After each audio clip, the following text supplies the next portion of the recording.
Hello, fellow Dow Ventures supporters.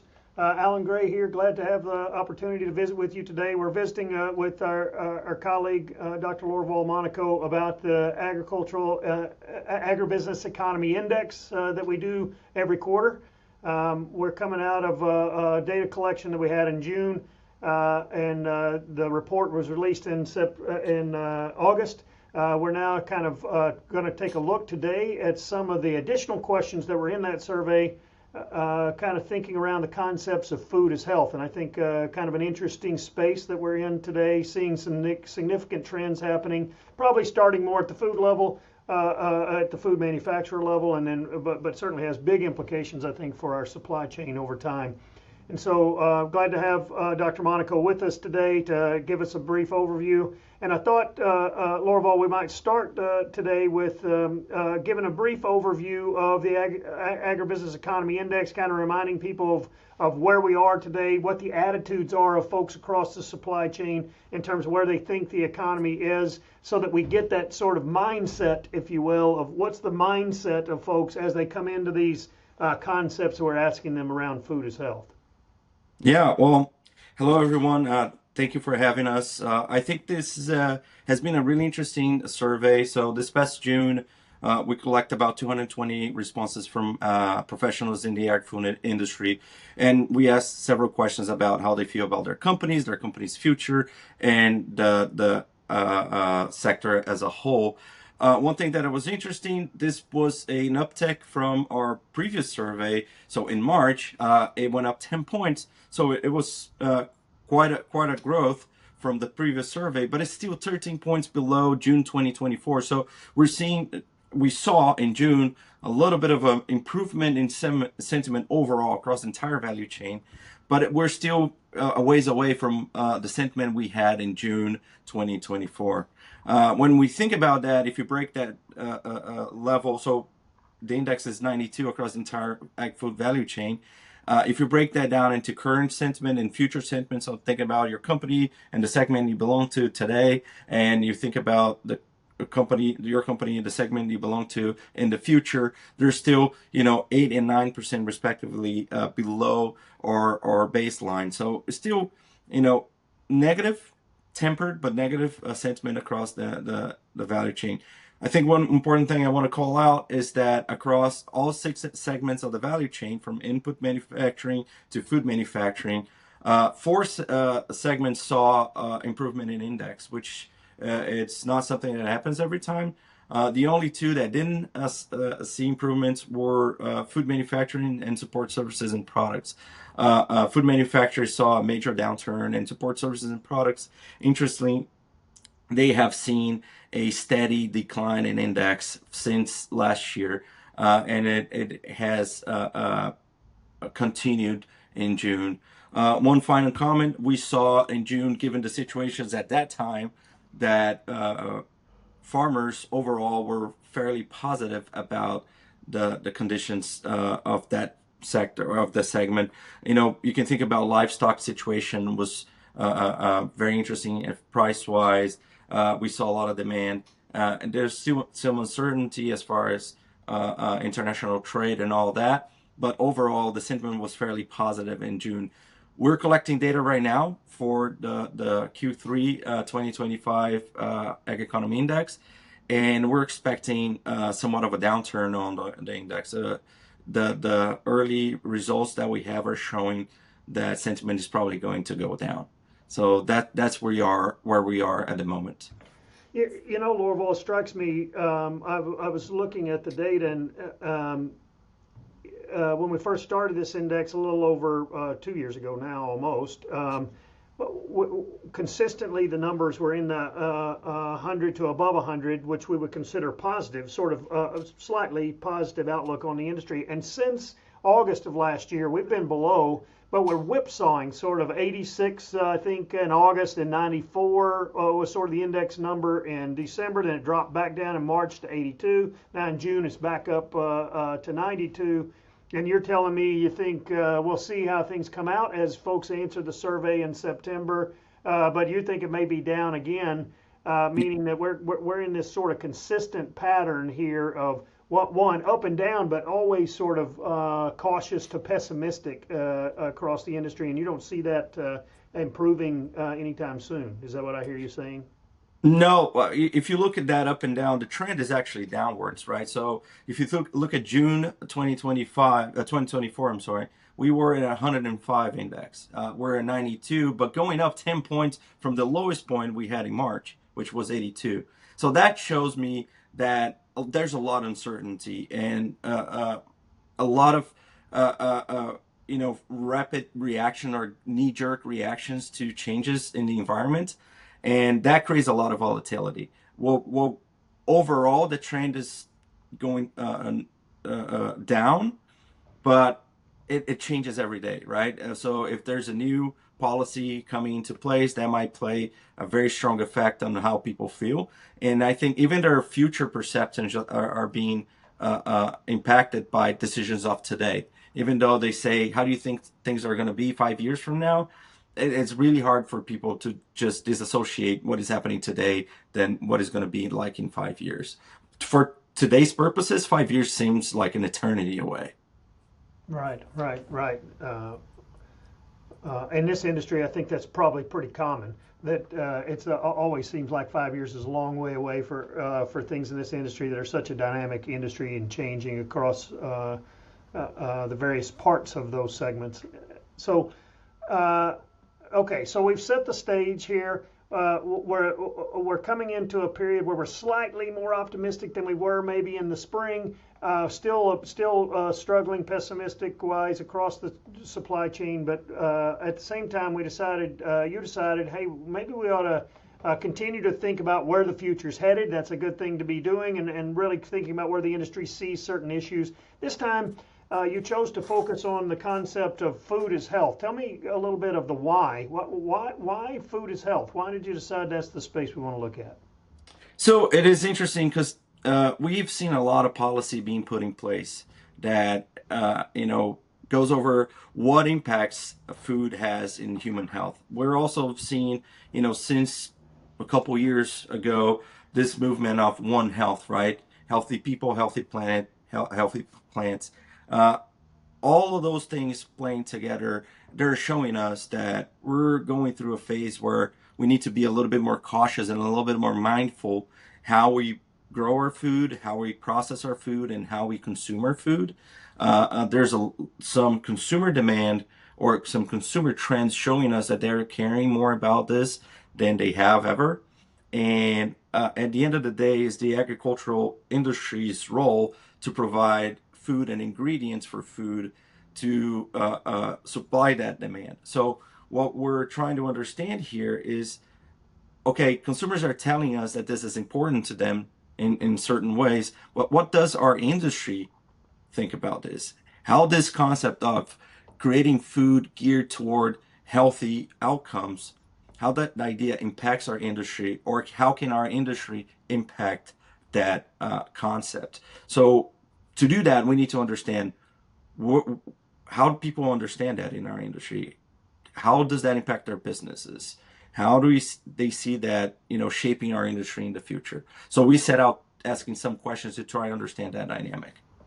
Okay, it's interesting. I heard a statistic the other day. Don't hold me to this, but something like we spend something like or create value, depending on how you look at it, 1.7 trillion a year in food production, and 1.9 trillion a year in health.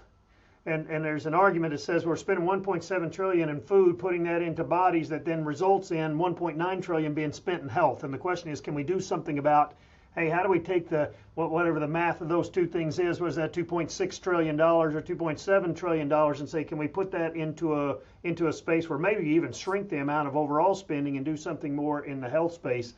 You see those numbers, and then you see, certainly policy, the MAHA movement that we have going on to create some information around this, and it just seems to me like this was a timely thing to do in the survey because there's so much talk around this, and clearly some movement happening. Even if you think about things like GLP-1s or whatever the diet medicines are these days, and how that might be reducing calories, there's health tying in with food. It just seems like there's a number of different places where that's coming together. So when you put together the survey, you decided it seems like to sort of focus on 6 different areas. I'm looking here. Concept. You're worried about concept familiarity. How familiar are they with it? Sort of what's the stance of your organization with respect to how you think about this concept right now? Are there any sort of functional impacts? What about strategies? Are you pursuing any strategies in this framework? How do you, as a respondent, I think is the way you were thinking about this. How do you, as a respondent, believe consumers think about these sorts of things, and how much are they connecting health and food and that sort of stuff? And then finally around labels, and how do you think labels impact this? So sort of some pretty broad areas of questions that were pursued here. And I want to follow up with you, Lorval. First, you said one of the things you say in the report is familiarity is widespread but shallow. Tell me a little bit about what that means and what you're thinking about, what you think that might mean for the industry. Yeah, and that's a really good point. So when we asked that question, we phrased it, how familiar are you with the concept of food as health? And we defined it. Because there's no one definition for it, so we defined it under our perspective. So is the idea, broadly speaking, of a set of practices and activities intentionally created in the ag food value chain to produce food that has positive health outcomes for humans, right? That's the general, the way we described it. And two-thirds of our... So your definition is organic production? Is that what you mean by that, or? Not necessarily. It can be, but it's not the same thing. Organic, it's a process, is a set of activities that are meant to create products without, for instance, chemical fertilizers or crop protection, only biological products. So it's a way to produce food. What we're thinking about here is more the outcome. We're creating food that creates health, right? Organic can be it, but it might not, right? It's not mandatory. Okay. Right. So those are and the same thing as regen ag, right? Regen ag crops are different than organic, which are different than health focused foods, right? You can have traditionally grown foods, corn and soybean or whatever.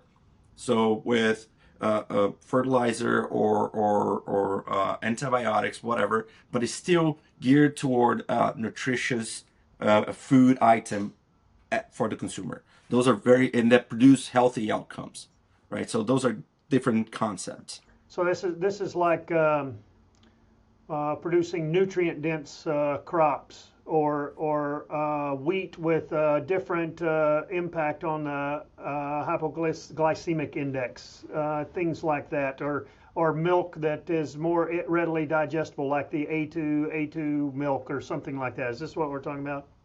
Yeah, and it can go all the way to enriched foods too, right? Think about the cereal, boxed cereal with added vitamin A. It kind of falls into that criteria as well, right? Or you think of a package of a yogurt that is low in fat and high in protein.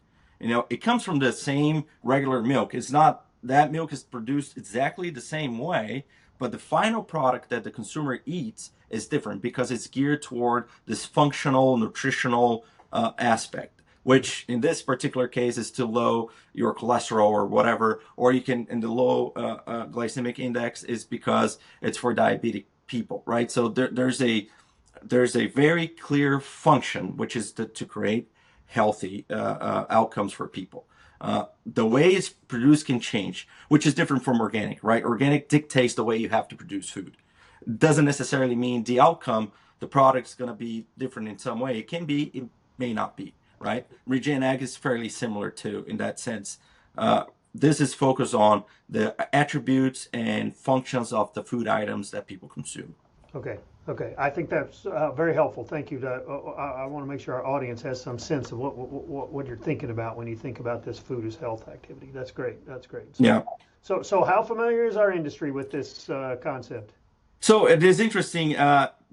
Two-thirds of our sample, again, about 220 professionals in the ag food industry, They said that they're either somewhat familiar or very familiar with the concept. So there is some familiarity for sure, but it's you still have 22% of people that are a little familiar, slightly familiar, but 6% of professionals, which is interesting, right? We're in the growing food business here, and there's 6% of people that are not familiar at all, and only 7% that are extremely familiar with the concept. If we think about that through the lens of this is a trend that is shaping our industry, or it could potentially shape our industry in the future, it is interesting that we're still kind of in the middle, in a range between 1 to 5, or if 1 is not familiar at all and 5 is very familiar or is extremely familiar. We're in the 3.5 range. That's where we are right now, which is interesting to me. Also, another point that I think can give us a better picture: the segments that are closer to consumers. So, for instance, food manufacturing, they tend to be more familiar than the ones that are further away from consumers, or that they're not impacted by consumer behavior as much. So, it makes sense, right? So yeah. Further from the consumer you are, maybe the less you can think about that, or maybe even you feel like at least you have less impact over what those outcomes might be. Could certainly be a part of that. So it sounds like we're sort of familiar with this, but whether we've got real expertise in it, which would be we to get a higher probability of people who say I'm extremely familiar with this, we still got some expertise building across the supply chain probably that may need to happen if this is a trend that's going to continue to be something that moves forward. So tell me a little bit about your second finding was around the strategy piece of this, and is this driving decision making at the firm level at the various parts of our chain? Do they see this as a strategic priority to start thinking more about food as health as the way we pursue this? Yeah, that's. I think this is the most interesting result, in my opinion, across this set of questions, because we asked those professionals whether they think this is not a relevant topic to their business, all the way down to this is a core strategic priority for my business, and with some options in the middle. What was interesting to us is that the bulk of the results, the majority of people, they said they're either looking this as an emerging trend they need to monitor, or this is a long-term opportunity and opportunity for growth and innovation. But they are not saying this is a risk that I need to do something about right now, or this is a core strategic priority for me, right? So it was kind of binary in that sense, meaning this is something I'm looking forward in the future. So I'm kind of seeing what is going to happen, and then I'm going to act on it. Or I'm saying I'm not acting on this because this doesn't really matter right now to me, right? The vast majority are in one of those two camps. Most 62% actually being on either emerging or long-term opportunity, emerging trend or long-term opportunity. What I want to call out though is that still 12% of our respondents said that is not a relevant topic to our business. So there's a significant part of our industry that don't think this concept of food as health it's important to their company's success in the market, which is it's surprising to me. I guess yeah. So I kind of hear two things from you in terms of those outcomes. One, okay, well, maybe for some subset of the industry, look, it's a commodity industry by and large that we're surveying, right? And for a fair amount of them, if I'm in the export business, am I exporting grains out to export markets, which we hope come back someday, maybe. Maybe the food as health is not as nearly as big of a movement outside of North America, perhaps. And so there, I'm just moving commodities, and maybe it's not a big part of my business. And sometimes we're going to have people in our surveys that are like that.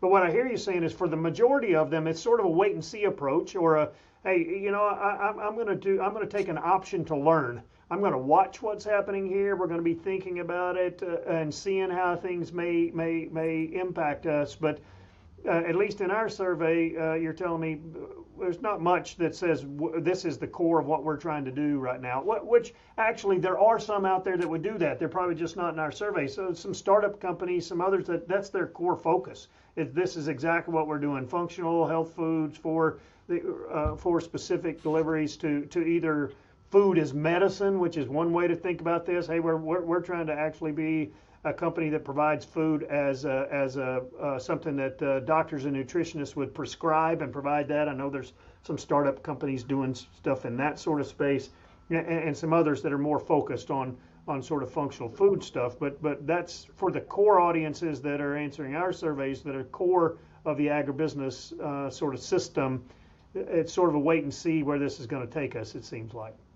Yeah, that's very spot on. And I just add to that that the food manufacturing segment is the only one that is leaning more towards this is a really good opportunity to a core part of our business, which makes sense, right? They're the ones responding to those trends more rapidly. They're the ones feeling that pressure more than any other companies or segments, right? If you think processing and handling, in my mind, they'd be the ones that potentially would say, well, this is not relevant to us because I'll provide whatever my customer, the food manufacturer, for instance, demands of me. So if they want soybeans with more protein, that's what I'll source, and I'll tell my producers grow those varieties because that's what I want to buy, and I'll sell that. So they are in this sort of transitional and transactional part of the value chain where the trends themselves don't matter.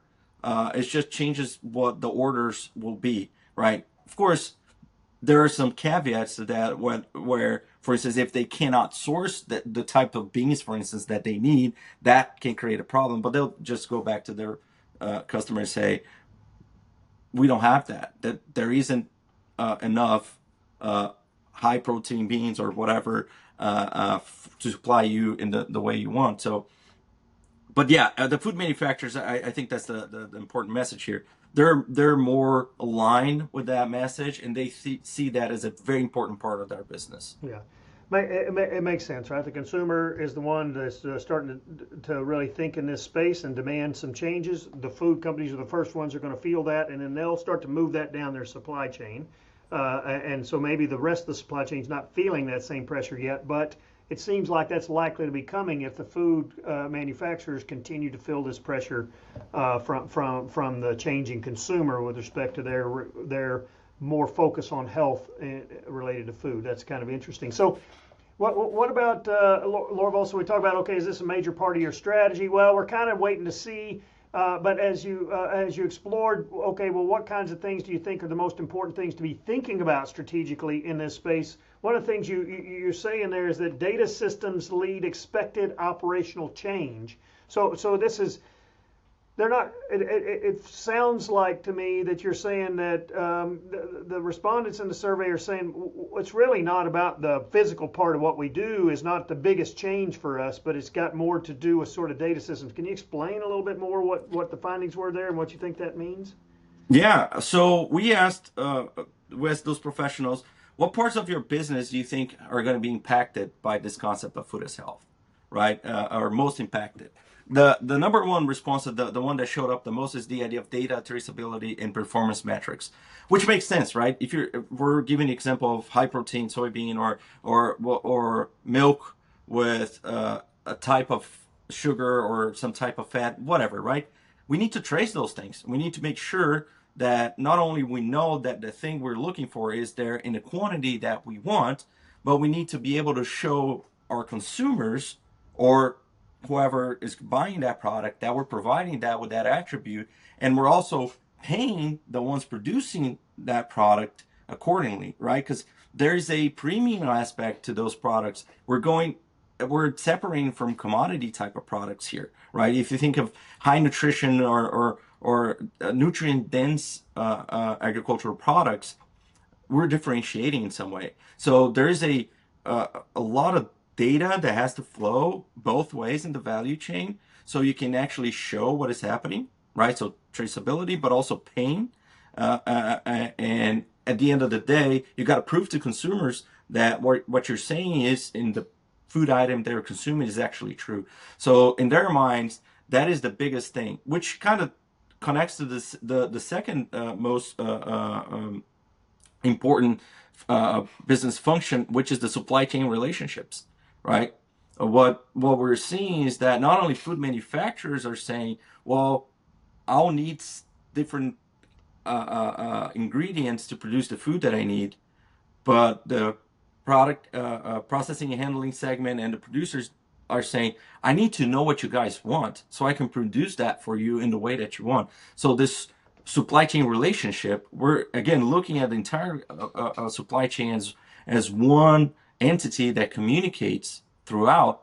They're seeing that as a very important thing. And the third one, and they're all kind of close together, is the strategic partnerships and cross-sector collaboration. So there's a little bit of, well, across our value chain for sure, we need to know what's going on, but across other segments, the health side, for instance, payers and insurers, how we're changing that dynamic of we're spending more on medicine than we are in food, right? That concept that you described in the beginning. If, for instance, we have insurers that will pay for tailored meals, right? So if you have diabetes, we'll create a tailored meal for you. So your cost to treat that diabetes will go down. So our insurance is going to cover some of that meal.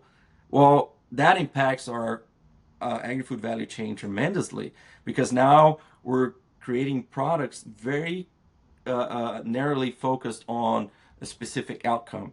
So that creates, how do you trace exactly what level of ingredients, fats, and carbohydrates and proteins are in that meal? So that strategic partnership and cross-section collaboration becomes fundamental for this whole system to stand up. So it is really interesting to me that what we're seeing here becomes how do we communicate and exchange data more than how we produce, how we grow stuff, how we process stuff. I think that they're telling us, oh, I can do those things if I know what I need to do very clearly, and I know how to prove that I'm doing what is right to every single person that is demanding that from me. Yeah, from a strategic standpoint, when they think about the potential future and what this could be something that could happen in the future, we're going to take a wait and learn approach to it before we make a big bet. But we also, they seem to be articulating to you, we kind of see what's going to need to happen. We Correct. know what's going to happen. But there's also a lot of constraints that can be in the way of making those sorts of things happen. When you think about our big system as a commodity-based system, we've really been focused on volume, production over time, sort of a system that's built around this whole volume thing. Now you're talking about, well, we have specific attributes, and we're going to have the data to prove it, and it's going to be a differentiated process that seems like some challenging activities, and you point out in the survey that the respondents say that there's a lot of external uncertainties that outweigh for them the internal constraints, and that, I think that's sort of sounds like what you're telling me is that people are saying, well, listen, we can do this, what needs to be done there, but there's an awful lot of external stuff that's going to have to be sort of smoothed out for this to work well. Is that the right way to say what they're talking about? Yeah, it is. And actually, one of the next questions asks that specifically. And this one is more around, how does that impact my business? What do I need to change in the way I do my business? Not necessarily the way the food is produced, but the way the business structure works and the relationships, and think about that as an entire network of relationships. And they're saying, data and how data flows. Basically, it's the most important thing, because that will dictate, for instance, how the supply chain relationships are going to happen. That'll dictate a lot of how the partnerships are also going to happen, right? Because you have that sort of signal reaction situation happening. We'll get a signal from the consumer. We're going to react to that signal and produce something that has to be so fast right now, because the environment, not only macroeconomically, is shifting a ton, but our consumer behavior is changing very fast too, right? We have this younger generation that is demanding a lot of different things, and we're seeing our industry looking at that and saying, I don't know what I need to do right now. I know there's something that is probably going to happen to me, and I'm probably going to need to react to that. Data and supply chain relationships is probably the way that it's going to impact me, but I don't know what to do right now. So I'm kind of in the sit and wait position, getting ready, but not moving necessarily right now. Yeah, too much uncertainty in that marketplace to know exactly what strategic moves to make is what they're suggesting. Seems like I think uh, uh, one of those areas that you show that they talk about where they just aren't even really sure what the demand is going to be or what that demand might look like. I think probably maybe I'm interpreting that, but maybe two things: how big is that demand going to be, but also what is that demand going to be? And you kind of, I think, explored that in the survey when you asked them a bit about, how do they think consumers think, what do they think of when they think about healthy foods? And let's see, you sort of summarized that, I believe. Perceptions of healthy center on ingredient absence. Tell me, what does that mean, Lorval? Yeah, so it is really interesting. So we asked those people, what you think as a professional, not as a consumer, but as a professional in the industry, what do you think consumers are demanding when they see healthy on a label, right? What comes to their mind, right? And the reason why we ask that question is if those companies are actually going to provide products and services geared toward that, they need to know what the attributes of healthy are, because you cannot sell healthy. You sell things that are going to get people healthy, right? That's kind of the concept. So what they're saying is that free from artificial additives and preservatives and low in added sugar and sodium. Those are the number one and two. And the third one is minimally processed.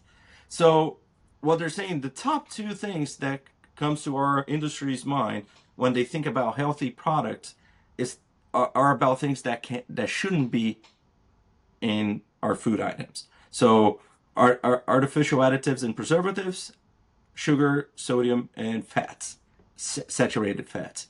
That's the first thing that comes to their mind, which is interesting. And I'll just give you one quick side note here. We asked the same questions to consumers, and the number one is actually high in protein, fiber, and essential nutrients, which is number 5 for our industry. So there's clearly a disconnect here. Yeah, I was thinking about this a little bit in the sense that certainly low in sugar and sodium and fat, that's been around forever. But Yeah. labels have been like that. We've tried to produce less sodium, less fat, all these sorts of things. Well, certainly free from additives. That's been there. Now it's kind of in the MAHA movement been a much bigger deal. We're getting rid of food colorings, things like that. That's starting to become a bit of a bigger deal. But I've seen the consumer survey you're talking about, and it does seem as though the industry maybe hasn't caught up to the idea that consumers are now looking for specific things being in the food, not being missing from the food anymore. Correct. It's kind of an interesting change in the way in which they're thinking about this. I suspect maybe that's where our food manufacturers are feeling some pressure to say, we got to make sure that we used to make sure that we're taking stuff out. Now we got to start figuring out how we make sure we put the right stuff in, as well as maybe where they're feeling the pressure on this. And of course, the one way they'll do that, the way they've always done it, it seems like, is it'll eventually be on labels. And that's one of the last things I think you explored with the group was around the idea of labels and this idea of health labels, and how does that maybe support the role in sort of decision making or purchasing, I suppose, amongst consumers. And tell me a little bit about where the industry sees the labels piece going. Yeah. So labels seem to be for the industry something that is important, influential, but not the make or break decision maker. So when we ask them, how influential do you think labels are when healthy shows up for consumers? It goes from 1, not influential at all, to 5, extremely influential.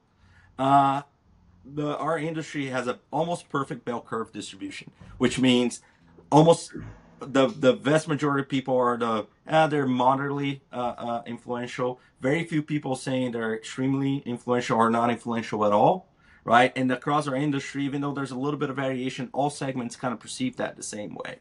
So there's a little bit of the label will reinforce the message of the brand, the identity of the brand. So those things will add, but you cannot count on the label drive the value by itself to make the consumers buy that product just based on label, right? This is something let's say you go to a grocery store and you have a particular type of, let's say, bread that you buy that you think it's healthy because of the brand. The brand is in positioned as a healthy product. You go and pick that one first because you think, then because you think that's healthy, you just go to the label and look at ingredients, which is basically the first thing people look at is the ingredient list or the nutritional facts, right?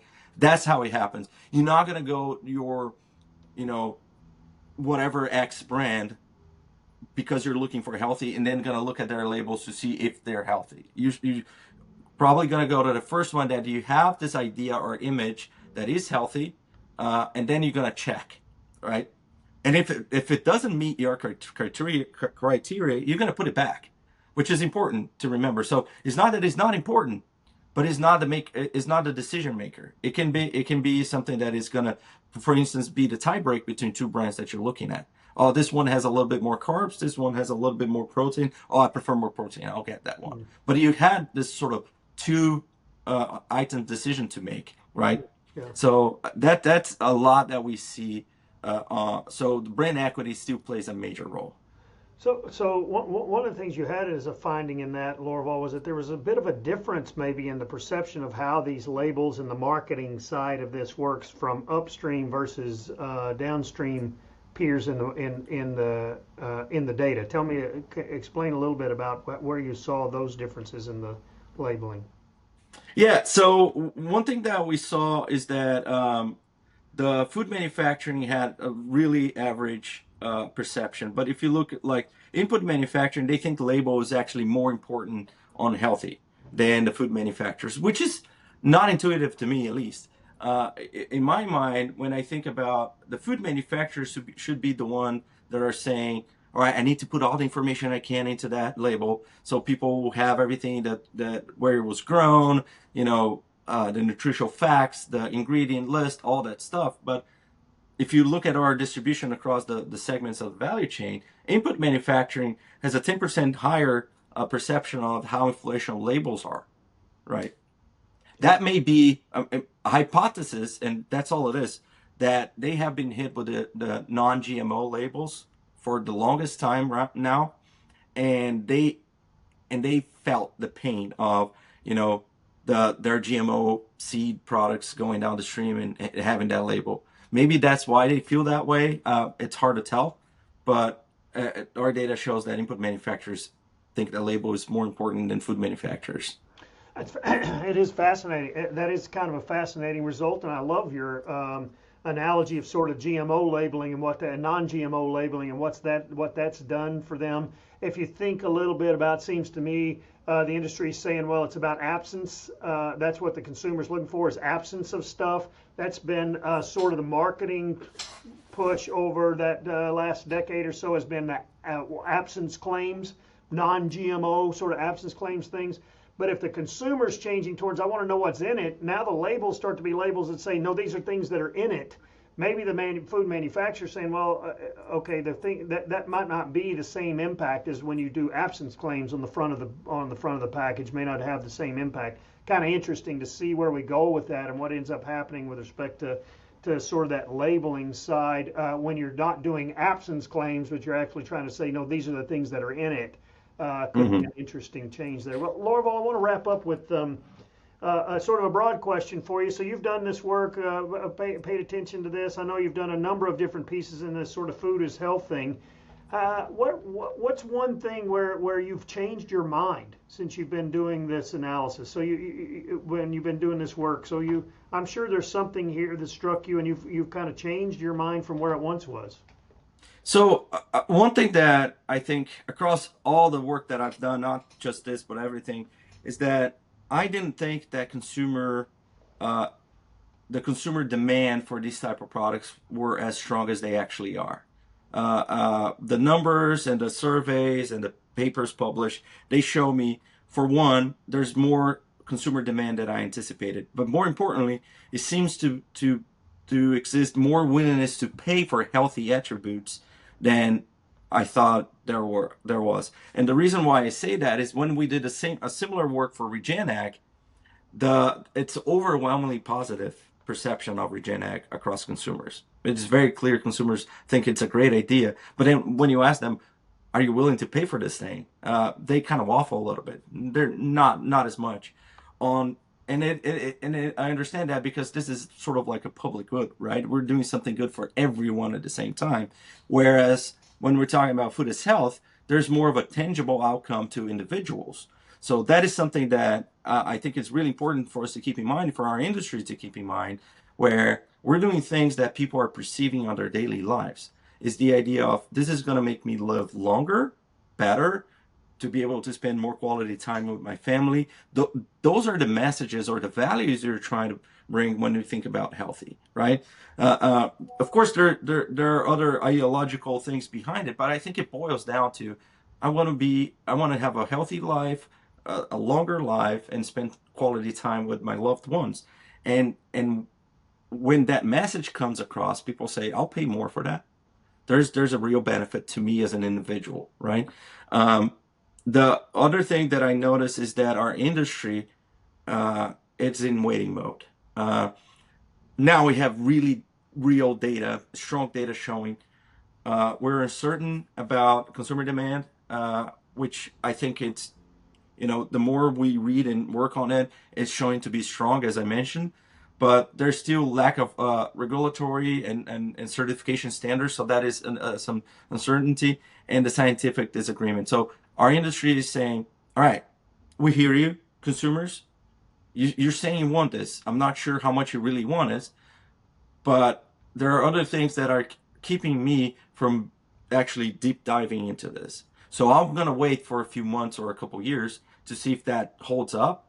And I think they got burned on the sustainability piece a little bit too, to be honest. But our industry is saying, all right, the moment I see this as a strong foothold for me as a business, I'll go because I can do it. They're telling us doing is not hard. I just got to make sure I'm going to get paid for it. I'm going to have people to pay for this, right? So the question that I have moving forward is, what is the trigger? What is the turning point that we need to find so our industry moves from waiting mode to proactive mode, right? And I'm not sure what is that turning point going to be like? What needs to happen for us to get to that turning point? Lorval, thank you for taking the time today to visit with us about what we're learning through our Agribusiness Economy Index and the special questions that we're asking here around food as health.